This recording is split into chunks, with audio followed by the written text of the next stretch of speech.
Goak ebaki banizkio, neria izango zen.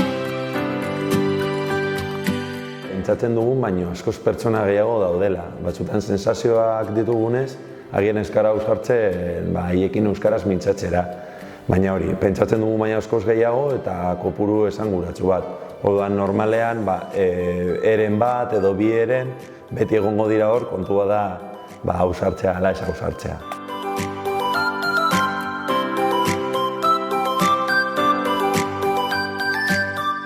Euskararen transmisioari dagokionez, kontua da aurreko belaunaldiotan egondakok justu badakigula zein gabezi egon diren edo historiak ze irakatsi digun. Horregaitik hori kontutan hartuta da horretatik ikasita umeekiko beste jarrera batzuk edukitzen saiatzen gara. Hau da, umeei aukerak ematea. Beste hizkuntzekin egiten dugun moduan, haiei irakastean ez bakarrik irakatsi, baizik eta erakutsi.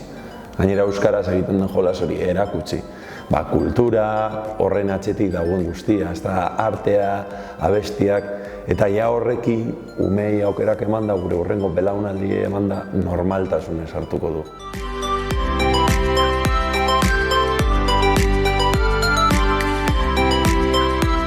Gasteiz azkenean Euskal Herriko bihotza da. Simbologia hori izan du, ate ireki bat, arku bat, baina ez edozein arku, baizik eta koloretako arkua, dauda ostadar bat.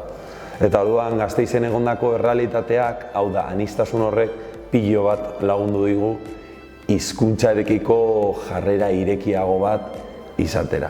Ez bakarrik gaztelaniaz, euskeraz edota ingelesez, baizik eta horien atzetik dauden milaka hizkuntzak bultzatzeko.